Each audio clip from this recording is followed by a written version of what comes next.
Hello viewers of Cold Breath. Today I will tell you a story I encountered. If you find this story interesting, please like the video and subscribe to the channel so that I have the motivation to tell you more interesting stories. Did you know my eyes used to be brown? Before I start, I must beg of you one thing. Do not speculate about my identity. You already know who I am.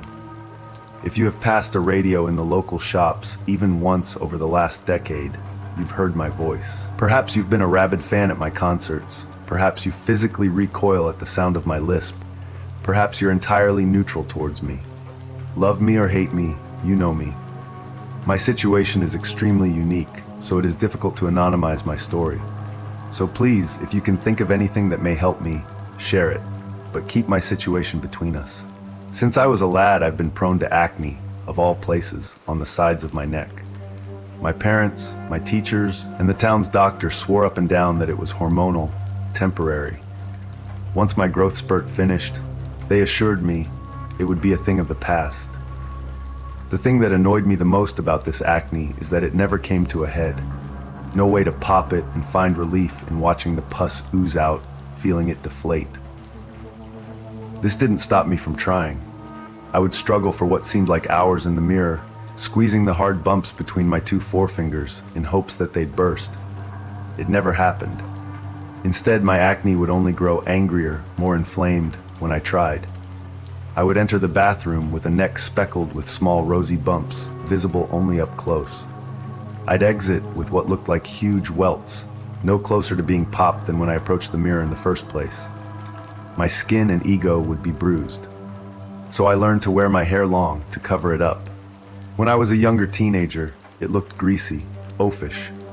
Though I will admit, I grew into the look quite a bit as time went on.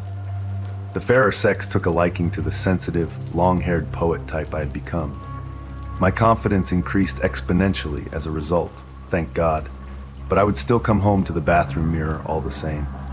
No matter how secure in myself I felt, the mirror was my grave reminder of my embarrassment of a neck. I must apologize for droning on about this topic for so long. It was a big deal in the way that acne is a big deal to teenagers. No one around me seemed to notice, or if they did, they didn't care. It didn't affect the one thing that was most important to me at the time, singing. I set up with my guitar around my tiny town, at first on the streets that weren't so crowded. A low-stakes test run, if you will. I'd open my wee notebook to one of the dozens of poems I had set to a melody and bare my heart to the world. I loved the attention, and boy, did I get a lot of it. At the end of those first performances, I'd find my guitar case overflowing with more than a couple of quid. With my confidence boosted, I'd then move to the town's main streets, then the square. I was 17, about to go to uni, and I was doing about as well as one could do in our sleepy village. I was playing cafes, pubs, a party or two. It was beginning to look like an actual viable career option for me, much to my parents' chagrin. Eyes were on me now, a lot of eyes. If I chose to forego uni and take a shot at a musical career, that would mean even more eyes on me, and they wouldn't be as kind as my neighbors and friends. I knew my music and lyrics could stand the test of the most judgmental ear, but to be a singer you must also, of course, look the part. As I was becoming a little local celebrity, my acne worsened. I was prescribed a slew of ointments and pills and dealt with the numerous side effects, dryness, itching, peeling, but no medicine made the slightest dent in the issue at hand. The hard bumps underneath the surface of my skin persisted. Eventually, I booked my first ever venue in the next village over. It was an actual concert venue, albeit a small one, and I was set to play as an opener for a local band. This would mean my biggest audience yet. Coincidentally, I also had my biggest acne flare yet at that time. One pustule, larger than the rest, was stationed threateningly close to the center of my neck. I would barely be able to cover it up with my hair. How I tortured myself for days before the event, praying to whatever god that would listen to just let this one pop. I tried everything. Sticking it with a needle, covering it with toothpaste, caking it with my mother's old concealer. The eyesore on my neck remained glaringly obvious. Finally, half an hour before the concert, the biggest one of my life so far, I gave it one last-ditch effort in the venue's bathroom mirror, and my dreams came true. The skin split, and out leaked thick gummy spurts of yellow-green pus. It must have drained for over 30 seconds from the small fissure in my skin. I am not above admitting I let out a moan of pleasure.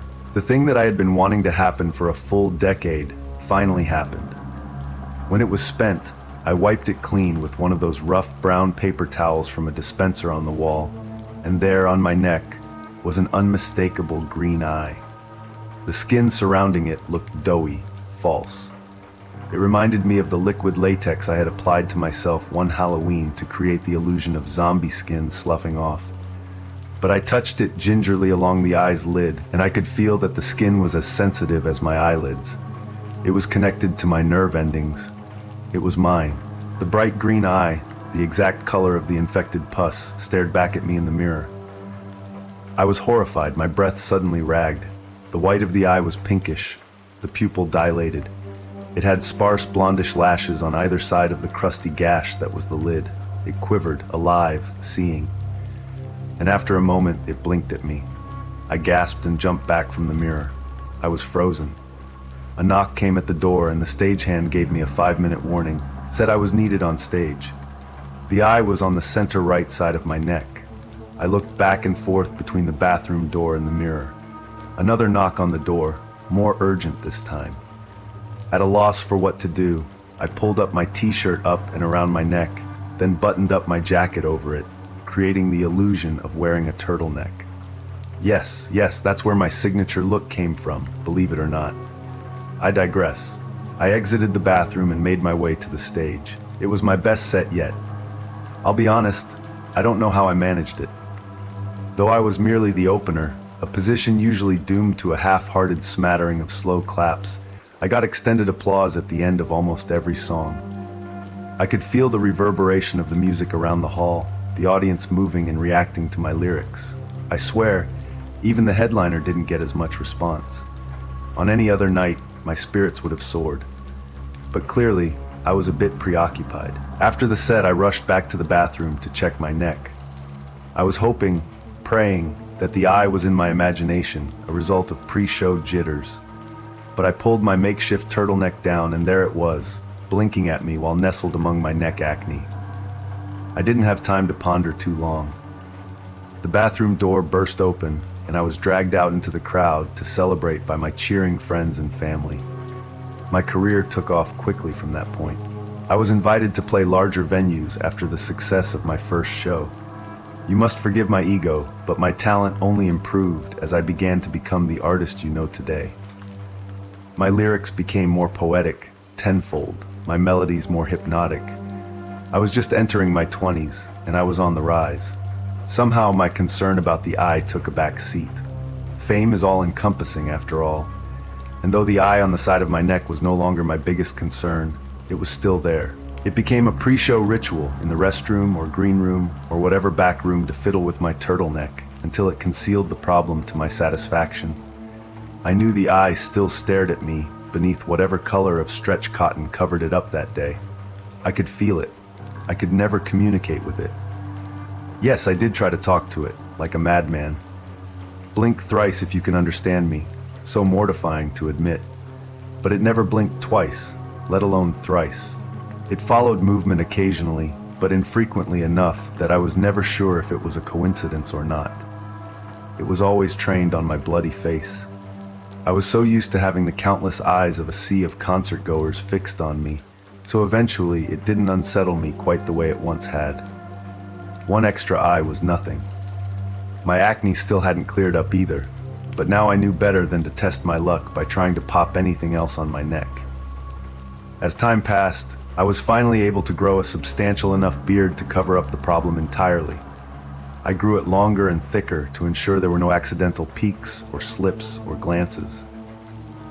And finally, after 3 years paying my dues opening for other bands and singers, it was time for me to be the headliner. It wasn't a small venue either, to my delight. More eyes than ever would be on me. Everything had to be flawless from now on. My performances, my appearances. I had to manage the absolute behemoth that my beard had become over the years. Right after I signed with my first manager, The first thing he said to me was that the caveman look wasn't easy to sell. Stick to the turtlenecks if I was that insecure about my acne. So I shaved, of course.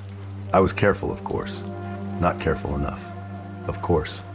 First, I reduced the massive beard to a manageable stubble with my clippers.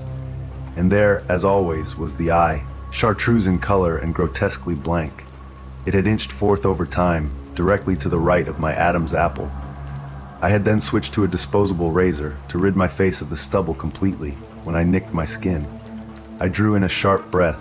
It felt like I hit another pustule, the same deep pain as the first time. Once again, sickly lime discharge streamed out as I held a washcloth to it, cursing myself in the mirror. I pulled away the cloth. There, on the center of my neck, two eyes stared back at me. One eye was an anomaly, something that maybe I could one day laugh at. I envisioned myself, down the road, being interviewed on a late-night show and sharing it with the host as a fun, freaky fact about myself, the way one does with an extra toe. It was a mere oddity, palatable. Two eyes suggested something more sinister. The first eye looked at me, it always had, but two eyes moving in unison saw. It was at that moment I realized I was in danger. The eyes looked at me, judged me, wanted something from me. But they said nothing, barely blinked. Now that the eye had a twin, I realized how oddly enchanting they were. What was once waxy eyelid skin and repulsive lashes was now smooth, glowy. The infected pus-colored irises alluring. They were beautiful, among the pockmarks and acne, terrifying. It was then that my phone rang. I fumbled with it before being able to answer, but somehow I managed to pick up. My agent was on the other end, screaming. It sounded awful, painful. What? I asked the phone, increasingly panicked. Turns out it was excitement, not fear. My agent, a rookie like me, told me the label we'd been trying to get in contact with finally heard my EP, and they wanted a meeting with me the next day. My superfans will know my rise to fame from there. Though it was swift, it wasn't very notable. Opened for the right bands at the right venues at the right time, combined with some genius marketing promotion, mixed with a viral video or two. The perfect cocktail to fame. I went from a few thousand records sold to a few mil in the span of a year. Tickets that went for 20 quid at the beginning of my tour were being resold for hundreds by the end. You've probably heard this story about dozens of different artists. My story isn't very distinguishing from the outside perspective, but I lived in fear constantly. The eyes never did anything but watch me, but that was enough. I knew the other shoe would drop sooner or later. Fame is all-encompassing after all. After I'd get off the stage at my concerts, I'd run to the green room and check and recheck my turtleneck to make sure it hadn't revealed anything. I refused any and all interviews, made a name for myself as a notorious hermit who was rarely seen out on the town, never dated, barely left my flat. My agent hated it, my manager hated it, the label hated it. It would suit them better to have me act like a regular rock star, date actresses and models to fuel my fame. And as much as I'd love to be dating models too, my situation doesn't allow for it. All these eyes on me require absolute perfection on my part, and the eyes literally on me are anything but perfect. Any person close to me is a liability. My fan base loved my persona, though they obviously didn't know the full extent of it. But my loneliness lends itself to the lovely lyrics of pain, isolation, anguish that they just lap up. So I stayed home, rejected interviews, until one day, my hand was forced. My label was concerned by my reclusion, worried that the bit would run thin. I was quite well known among the female 12 to 18 demographic, but pop stars can blink out in an instant. So they said to accept an exclusive interview on late night, or they'd drop me. I agreed on the basis that I could grow my beard back before the event. They begrudgingly accepted my terms, and I did. They advertised, sensationalized, scandalized the interview for months beforehand. There were several Instagram accounts dedicated to counting down to the moment of my first public appearance ever. Posters on the tube, advertisements on YouTube. The nation's tweens waited with bated breath to know what I was like in conversation. So did I. You see, I had by this point grown quite worried. Years in social isolation does something to a person, deteriorates his proclivity for interesting conversation. If I were to embarrass myself on late night, in a time where a man's failure could be nearly packaged and repurposed online for clickbait, it would be the end of me. Worse, I hadn't written any new music since the appearance of The Second Eye. I lived in a constant state of paranoia. It doesn't lend itself to composing. If the host asked me about my next project, I would fall flat. I started practicing conversation in the mirror with the only person I had readily available, myself. Luckily, I had another pair of eyes to stare into. I'd pin my beard to the sides and practice quips about my upbringing. Of course, I was my parents' favorite. I was an only child, and I swear they'd flash approving. But more often than not, I'd fall flat, a frightful conversationalist, and they'd stare blankly. I was doomed. The months passed, and finally the night came. A half hour before I was set to go on the show, I was in the green room of the TV studio. I had gone around with the show's film crew trying slices of authentic New York pizza that afternoon, and they were screening the footage they had cut together for a segment on the program. It was deeply, heartbreakingly unfunny. For someone that writes songs that woo the masses, I couldn't string a sentence together for the life of me. You can tell the editors had pulled magic out of a hat to make me appear somewhat personable. My worst performance yet. I looked in the mirror, hating myself. I pulled my beard to the side and looked myself in the eyes. "Please," I begged, "I just need this to go well." The eyes looked at me, saw me, gave me what I wanted.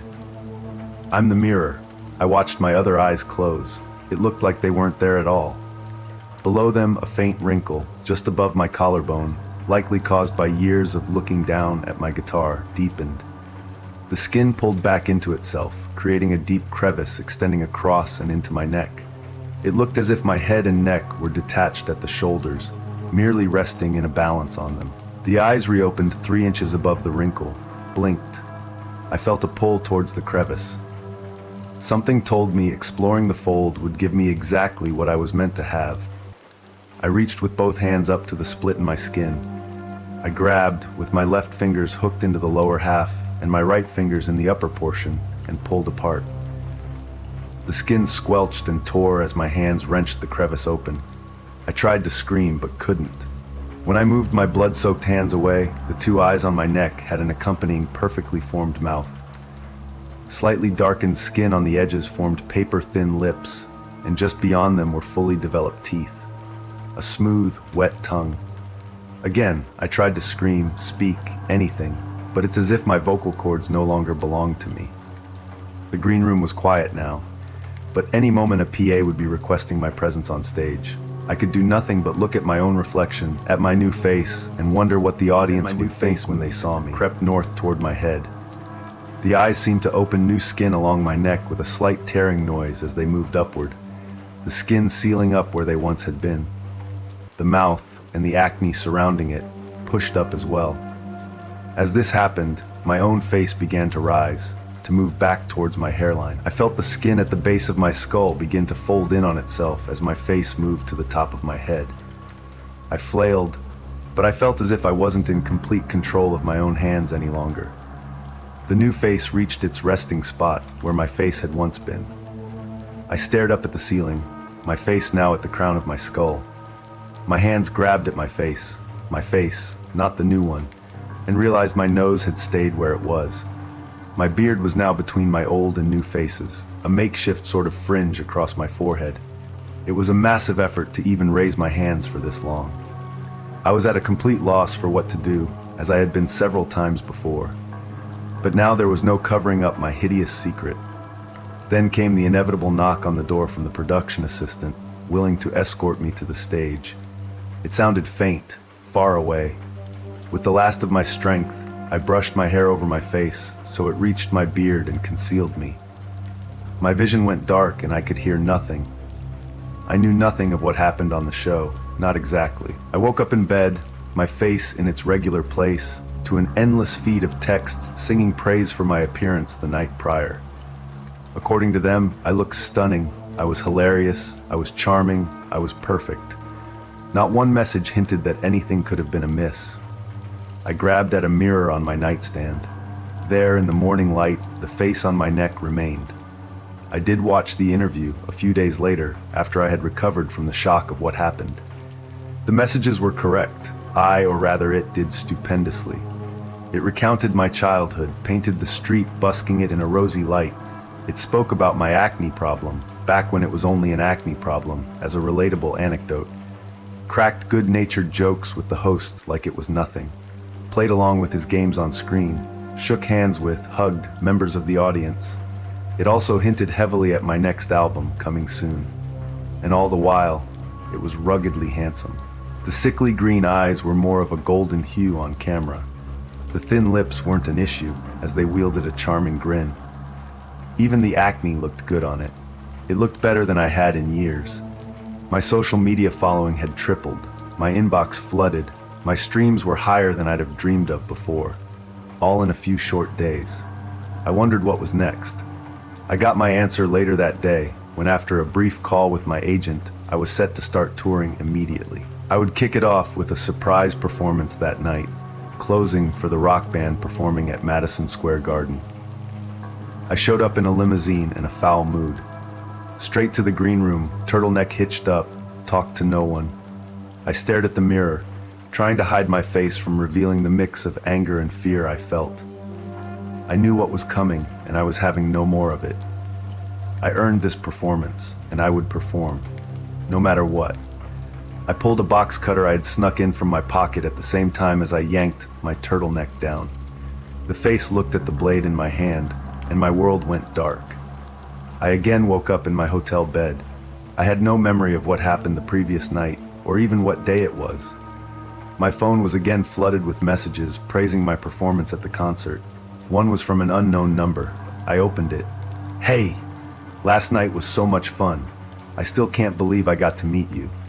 I don't know why, but you told me to tell you this morning to check the drawer next to your bed." I did. Inside was a note scrawled in handwriting that was not mine. "Try that one more time, and I'll never let you up again. I'm helping you. Act like it." I was done ignoring the issue, and I wouldn't let this thing control me. I sprang out of bed and stomped to the kitchenette. I picked up a knife and again went dark. When I came to, it was nighttime, though I couldn't see that at first. I was surrounded by sky-high screens whose bright light hurt my eyes. I was in Times Square, and judging by the relatively sparse crowds, it must have been deep into the hours of the night. I was shirtless, pants half-zipped with a crumpled piece of paper in one hand. I opened it up, and the scrawled handwriting read, "See how easily I can end you?" I looked around, afraid that someone had recognized me. I was definitely getting some looks, but I had the advantage of not being the only shirtless, crazed person there. I grabbed for my neck, realizing I had no turtleneck to cover me, and ran the 10 blocks back to my hotel. I opened my hotel room door to find a perfectly folded note on an end table. "Check your laptop." On it was an album, a new album, in my voice. 12 songs. Each was as beautiful as my early work, maybe better. I knew, if the world heard this, that would be it. I'd be cemented in history as one of the great singer-songwriters of my time. Within the folder on my desktop containing all the songs was a note, a text file labeled "README." "I can end your career as quickly as I can advance it. Play along like you've been doing, and we can both be happy. Don't try anything like that again." I barely cared about the text file. I didn't care about anything but that brilliant album. It would give me everything, and it did.